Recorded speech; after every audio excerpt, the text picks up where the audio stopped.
Hey class, welcome to our final recording of the semester. Let's go ahead and start. So student outcome is managing your lifelong career fitness profiles, incorporating relationship building into your career fitness program, which is super important. Then exercise the components of personal empowerment for sustained career fitness. So managing career fitness profile, again, is regarding your job careers. It's up to you to put your values, your interests, your skills, your techniques, or unique personality into your work. So we talked about that throughout the class. We even watched the movie, The Corporation.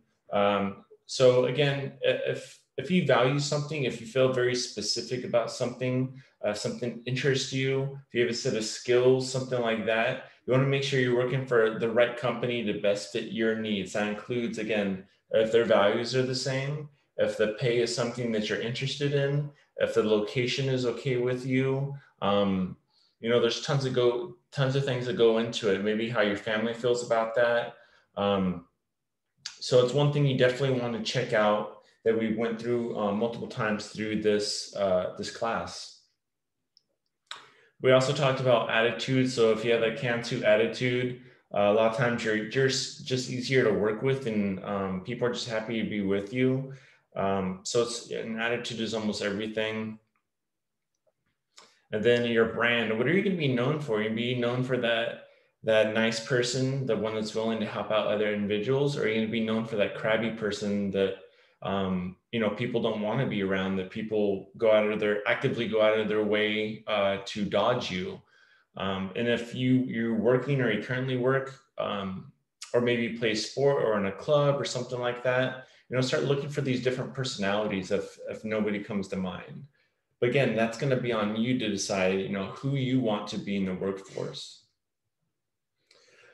So again, it's not who you know, or it's not what you know, but it's who you know. So networking is so important. So again, if you have a positive attitude and you network well, people are going to think about you if a job comes up, if a position comes up, whether it's in the company you're currently working for or not. So make sure to network, cast your net out wide. Don't be scared to meet with people, whether that's online or in person, but it's only going to help you out, especially if you need like a letter of recommendation or something like that in the future. Social media is huge. And one thing I can't stress enough is if you're on social media, your future employer is going to check it, especially if it's for a career or something like that. They want to know who exactly you are and who they're going to hire and who they're going to train. So they're going to look through your social media. Email, again, we talked about having a professional email. Don't have something inappropriate. So for myself, for my personal, I just have my first name, my middle initial, my last name. Or you can put, first initials, middle initial, last name, something like that. And then Skype, get used to these different platforms, Skype and Zoom and Google Meets and all of these. If you're not familiar, go on YouTube and just familiarize yourself with it. A lot of people are starting to work at home, so we want to make sure you're up to date with these newest softwares. So stamina. So when you think of stamina, at least I do, I think of like running. So if I'm in shape, I could run, maybe multiple miles. Where if I'm not in shape, I'm happy just to get down the driveway, right? So even though you're following your passions and you're doing something you love, and it's something we talked about a lot through this course, sometimes you're gonna get stuck, you're gonna feel frustrated. Maybe it's a specific project or person. You might feel burned out. Maybe you're bored because maybe at this point you've mastered it and it's too easy. So what do you do? So my thing is we always talk about self-talk and how you can move through these things. But another thing I talked a little bit about this is don't be scared to take a vacation if you can, whether that's just like maybe take a day off for your own mental health, or if you have the money and the time, maybe travel a little bit. It's only going to help you. So that's just some of the things that you could do. But if you're feeling these things, okay, you're a human being, you're going to think and you're going to feel. But what else could you do? So say, you can't travel and you're just not feeling motivated. Maybe it's a position switch, or ask for different responsibilities, or what else you could do in the company if you're feeling bored. And that might lead to a bigger pay raise or a different position or something like that. So I guess it just really comes to changing things. Trying to get some water. So whose responsibility is it to develop your skills? It's going to be yours. It's easy, and I would say in most positions kind of get away with it and do the bare minimum, but is the bare minimum going to help you? Maybe short term, yeah. So maybe you're able to be a little lazier in your career, but when the positions come up for promotion, your employers are going to recognize who went above and beyond to get these extra certificates or trainings. So it's good to develop your craft, your skill, and continue to do that, because as you're working 20, 30, 40 years, things are going to change. You know, you want to make sure you're up to date. Another thing is you could develop your skills to do the same thing, but a different way. So maybe use a software, something like that to do it.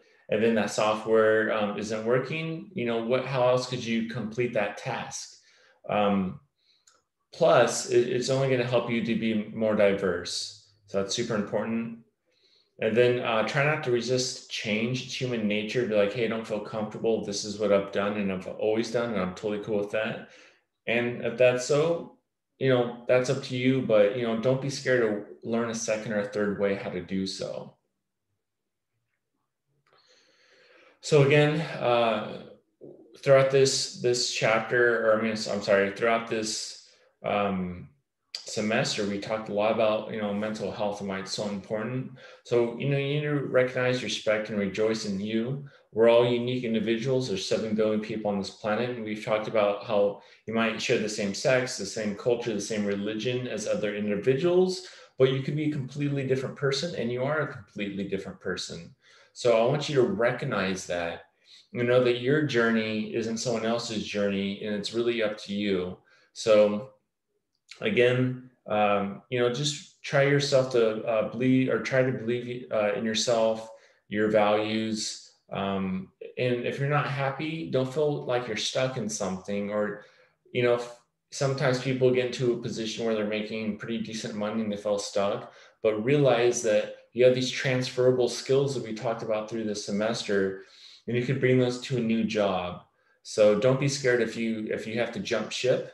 And then another thing is make a connection with, you know, what you're doing and how you're helping the world. So for this example, I'm a hairdresser, but you're not just a hairdresser. You're literally not just cutting people's hair, because you're gonna have a conversation with them, right? So maybe you're a self-esteem coach. Maybe you're a cook, so you're part of a hunger program to help other individuals. If you're a plumber, you help keep things sanitized and flowing. So every job has something it does in our society. So don't dismiss yourself or diminish your role, because you're helping society. And again, we talked about these things when we talked about, you know, the hunters and gatherers. And as our populations continue to grow, people were able to do more and more things. And, you know, these things are very, very important. You're going to affect a lot of people's lives, which is good. Attitude. I tell a lot of my students, or, you know, if I'm working on the mental health side of things, you know, you can't control people, nor do you want to. But what you can control is yourself and your attitude. And I think that's so important. So, you know, you're going to have certain situations in your life where it's going to make you upset, it's going to make you sad, but you can control your attitude towards those things. Maybe not always at first, but long term, you definitely can. So I always talk about doing self-talk.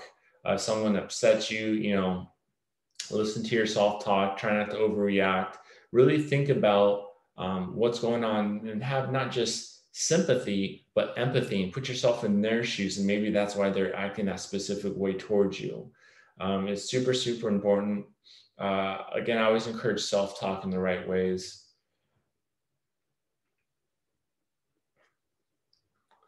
And then last but not least, yes, this is a very, very short chapter, and it's just kind of encompassing everything, is make time daily to nurture your body, whether that's, through food, stay hydrated, mind in your social life, connect with others that are like-minded individuals that are always going to influence you in a positive way.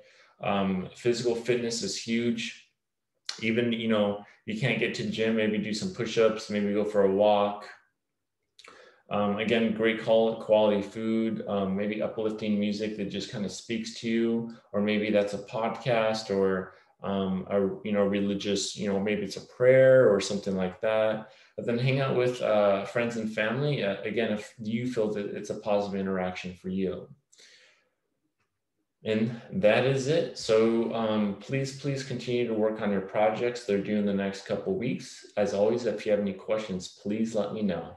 All right. See you guys on the next one. Bye.